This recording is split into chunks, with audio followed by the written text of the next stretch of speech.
Haleluya, puji Tuhan. Selamat pagi Bapak Saudara yang diberkati oleh Tuhan. Kembali lagi kita akan merenungkan kebenaran firman Tuhan pagi hari ini yang akan memberikan saya beri judul dalam perapian. Dalam perapian. Kita sama-sama buka kebenaran firman Tuhan di dalam Daniel pasalnya yang ketiga. Ini kisah yang sering kali kita dengar. Daniel pasal 3. Ada beberapa ayat yang nanti kita akan baca dari pasal ini, tentu tidak secara keseluruhan, tetapi kita kutip saja beberapa ayat. Nah, kita tahu kisah ini sebenarnya, saudara. Kisah ini kisah yang sudah sangat kita kenal dari sejak kita kecil, tapi tidak ada salahnya kita baca beberapa ayat. Mulai dulu dari ayatnya yang pertama. Daniel pasal 3 ayatnya yang pertama. Demikian firman Tuhan. Raja Nebukadnezar membuat sebuah patung emas yang tingginya 60 hasta dan lebarnya 6 hasta yang didirikannya di dataran Dura di wilayah Babel. Kita lompat ke ayat 4 sampai ayatnya yang ke-6. Dan berserulah seorang bentara dengan suara nyaring, beginilah dititahkan kepadamu, hai orang-orang dari segala bangsa, suku bangsa dan bahasa, demi kamu mendengar bunyi sangkakala, seruling, kecapi, rebab, gambus, serdam, dan berbagai-bagai jenis bunyi-bunyian, maka haruslah kamu sujud menyembah patung yang telah didirikan Raja Nebukadnezar itu. Ayat 6. Siapa yang tidak sujud menyembah akan dicampakkan seketika itu juga ke dalam perapian yang menyala-nyala. Kita lompat ke ayat yang ke-8. Pada waktu itu juga tampillah beberapa orang Kasdim menuduh orang Yahudi. Berkatalah mereka kepada Raja Nebukadnezar, ya Raja, kekalah hidup tuanku. Tuanku Raja telah mengeluarkan titah bahwa setiap orang yang mendengar bunyi sangkakala, seruling, kecapi, rebab, gambus, redam, dan berbagai-bagai jenis bunyi-bunyian harus sujud menyembah patung emas itu. Dan bahwa siapa yang tidak sujud menyembah akan dicampakkan ke dalam perapian yang menyala-nyala. Ada beberapa orang Yahudi yang kepada mereka telah tuanku berikan pemerintahan atas wilayah Babel, yakni Sadrah, Mesah, dan Abednego. Orang-orang ini tidak mengindahkan titah tuanku, ya Raja. Mereka tidak memuja dewa tuanku dan tidak menyembah patung emas yang telah tuanku dirikan. Dari ayat yang kita baca, kita mengerti bahwa Nebukadnezar membangun sebuah patung dan mengeluarkan perintah bahwa semua orang harus wajib, hukumnya bukan sunnah, untuk menyembah patung itu. Tetapi kita melihat bahwa ada orang-orang Yahudi di sini, termasuk Sadrah, Mesah, Abednego, mereka tidak mau menyembah patung yang didirikan oleh Nebukadnezar itu, sehingga hukuman yang akan mereka terima adalah mereka akan dimasukkan atau dicampakkan ke dalam perapian yang menyala-nyala. Nah, kita bisa artikan bahwa perapian itu adalah sebuah pencobaan bagi Sadrah, Mesah, dan Abednego. Nah, seringkali kita juga ada di dalam pencobaan seperti yang dialami oleh Sadrah, Mesah, dan Abednego. Maka dari itu saya berikan judul renungan firman Tuhan tadi, dalam perapian. Nah, seringkali memang secara fisik kita tidak seperti Sadrah, Mesah, Abednego yang memang dimasukkan ke dalam perapian. Tetapi kita menghadapi pencobaan yang sama yang dialami oleh Sadrah, Mesah, dan Abednego.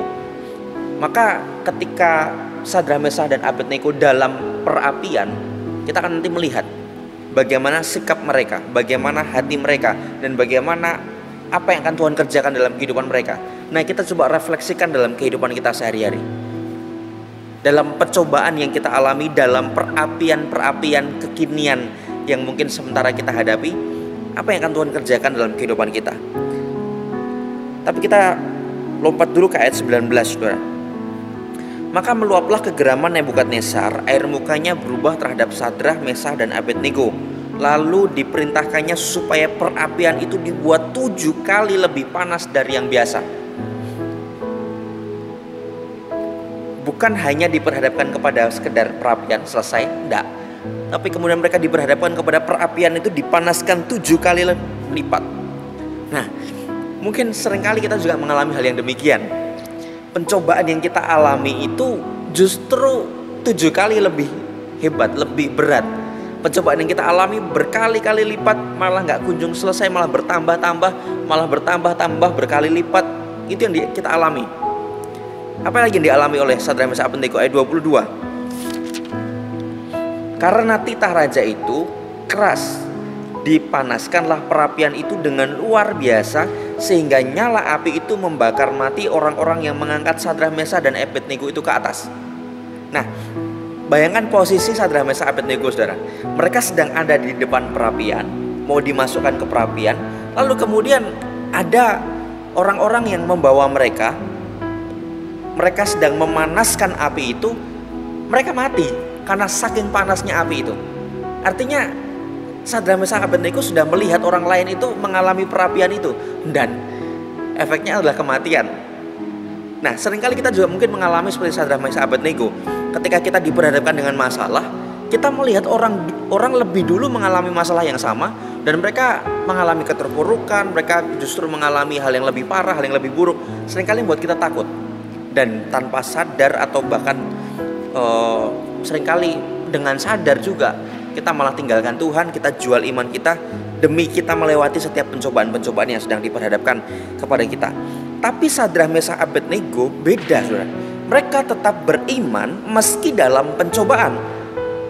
Dan di hadapan mereka ini kematian, saudara.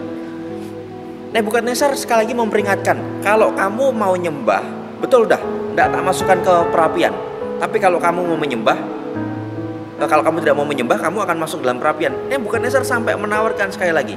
Tetapi mereka tetap bersikukuh, mereka tidak akan tukar iman mereka dengan apapun.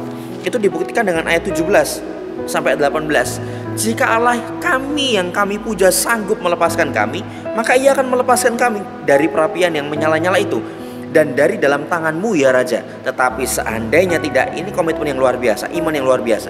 Tetapi seandainya tidak, hendaklah Tuanku mengetahui ya Raja, bahwa kami tidak akan memuja dewa Tuanku dan tidak akan menyembah patung emas yang Tuanku dirikan itu. Nah, dari ayat ini kita bisa melihat standar iman dari Sadrak, Mesak, dan Abednego. Standar iman yang tinggi ketika dalam pencobaan. Nah, seharusnya itu juga ada dalam kehidupan kita. Standar iman yang pertama, tetap punya iman sekalipun dalam situasi yang sulit, sekalipun dalam pencobaan. Tetap punya iman sekalipun dalam pencobaan atau dalam situasi yang sulit. Yang kedua, tetap punya iman sekalipun tidak ditolong. Seringkali kita buat perjanjian seperti ini dengan Tuhan. Tuhan, kalau tolong saya janji akan bla bla bla bla bla bla. Kalau Tuhan sembuhkan sakit saya janji akan bla bla bla bla bla dan sebagainya. Boleh tidak? Boleh, sah-sah saja. Itu sebagai permohonan kita sebagai seorang, boleh-boleh saja. Tetapi pernahkah kita punya standar iman yang seperti ini, saudara? Seandaikan Tuhan tidak tolong saya sekalipun, saya tidak akan pernah tinggalkan Tuhan. Seandaikan Yesus tidak tolong saya akan tetap percaya sama Yesus karena rencana yang terbaik. Pernahkah kita mengalami itu? Atau setiap kali masalah kita betul-betul punya standar iman yang demikian? Bukan berarti kemudian kita tidak percaya Tuhan sanggup menolong, tetapi dengan kemahakuasaan Tuhan, dengan kedaulatan Tuhan, kita percaya rencana Tuhan lebih baik daripada pemahaman-pemahaman kita. Maka dari itu Sadrak, Mesak, Abednego berani berkata, sekalipun tidak ditolong, saya tetap percaya, saya tidak akan menyembah dewa Tuanku ya Raja. Itu standar iman yang kedua. Standar iman yang ketiga, tetap punya iman meskipun hampir tidak ada harapan. Bayangkan ini, mereka sudah ada di dalam perapian, betul-betul ada di dalam pencobaan itu, tetapi mereka tidak pernah tukar iman mereka, meskipun seperti seolah tidak ada harapan. Tapi kita melihat, saudara, dalam perapian atau dalam pencobaan, apa yang terjadi? Nah, ini kita mau perhatikan sama-sama supaya kita mengerti bahwa pencobaan tidak serta-merta kemudian datang lalu kemudian untuk Tuhan itu menjatuhkan kita sejatuh-jatuhnya, tidak, saudara. Ternyata kita akan melihat beberapa hal yang kita temukan saat dalam perapian dalam kehidupan kita yang hari-hari ini terjadi. Mungkin sakit penyakit, mungkin masalah ekonomi, mungkin masalah dalam studi kita, apapun itu, pencobaan-pencobaan yang kita alami, kita akan melihat sama-sama apa yang ada, yang seharusnya kita boleh pelajari saat kita ada di dalam pencobaan. Ayat 24 dan 25. Ayat 24 dan 25 berkata demikian. Kemudian terkejutlah Raja Nebukadnezar, lalu bangun dengan segera berkatalah ia kepada para menterinya, Bukankah tiga ya tadi saudara, Sadrah, Mesah, Abednego. Bukankah tiga orang yang telah kita campakkan dengan terikat ke dalam api itu? Jawab mereka kepada raja, benar ya raja, tiga. Katanya, kata Nebukadnezar, tetapi ada 4 orang kulihat berjalan-jalan dengan bebas di tengah-tengah api itu. Mereka tidak terluka, dan yang keempat itu rupanya seperti anak dewa. Yang pertama, kita bisa melihat dalam pencobaan, dalam perapian, Sadrah, Mesah, Abednego ketemu dengan Tuhan. Merasakan bahwa Tuhan itu ada di sisinya. Bukan berarti saat tidak dalam pencobaan kita tidak bisa merasakan Tuhan, tidak saudara. Tetapi dalam pencobaan pun kita bisa berjumpa dengan Tuhan. Lewat apa? Lewat banyak hal. Terutama lewat firman Tuhan yang Tuhan nyatakan dalam kehidupan kita. Lewat saat kita beribadah, saat kita berdoa, saat kita menyembah Tuhan. Kita rasakan Tuhan ada dalam kehidupan kita meskipun kita sedang ada di dalam pencobaan. Sadrah, Mesah, Abednego saat sedang dalam perapian, mereka berjumpa dengan Tuhan. Dan Tuhan menyatakan diri bersama-sama dengan mereka. Puji Tuhan. Yang kedua, dalam pencobaan, dalam perapian adalah kesempatan untuk Tuhan menunjukkan kehebatannya. Ayat 25b tadi, itu dibuktikan dengan mereka tidak terluka.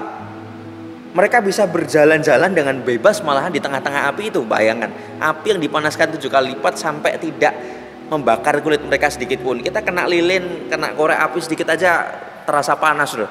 Tetapi mereka bisa bertahan dan berjalan dengan bebas di tengah api itu.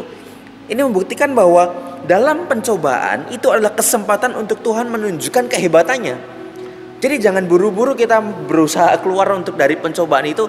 Nikmati aja setiap waktu yang Tuhan sediakan dalam kehidupan kita untuk kita dicobai, untuk kita diproses oleh Tuhan. Untuk apa saudara?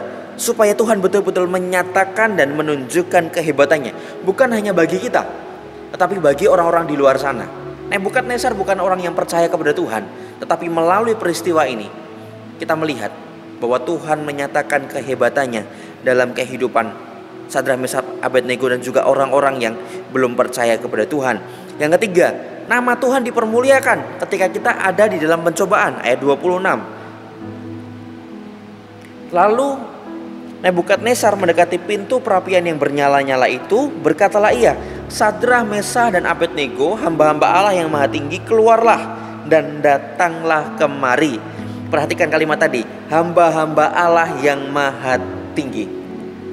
Nebukadnezar mengakui bahwa dia adalah Allah yang maha tinggi. Ayat 28. Berkatalah Nebukadnezar, terpujilah Allahnya Sadrah, Mesah dan Abednego. Sampai di situ saja.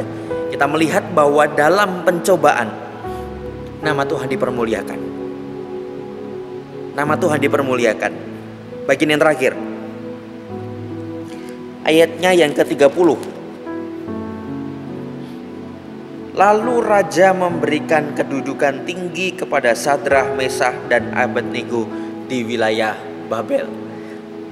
Bukan hanya nama Tuhan dipermuliakan, tetapi mereka dipromosikan oleh Tuhan. Jadi saat kita sedang ada di dalam pencobaan, Tuhan izinkan kita dalam pencobaan. Bukan karena kesalahan kita, tetapi memang karena Tuhan mau menyatakan apa yang Tuhan mau dalam kehidupan kita. Berbeda kalau memang kita menghadapi pencobaan karena itu kesalahan-kesalahan kita sendiri saudara. Tetapi kalau memang kita menderita pencobaan yang memang seharusnya tidak kita pikul, tidak kita tanggung, apalagi pencobaan karena kita berjuang untuk mempertahankan iman kita, jangan mengeluh, jangan bersungut-sungut, jangan menyalahkan Tuhan.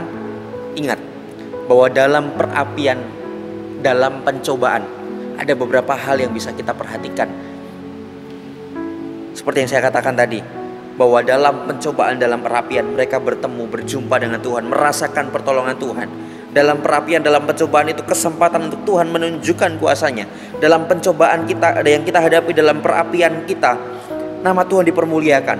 Dan dalam pencobaan perapian itu adalah satu kesempatan untuk siapa tahu, bukan siapa tahu, Tuhan memang punya rencana untuk kemudian mempromosikan kita, untuk mengangkat kita, untuk bawa kehidupan kita kepada hal-hal yang indah yang Tuhan sediakan dalam kehidupan kita. Demikian firman Tuhan. Sekali lagi, dalam perapian, dalam pencobaan, Tuhan punya rencana dalam kehidupan kita. Amin untuk firman Tuhan. Tuhan Yesus memberkati kita semua.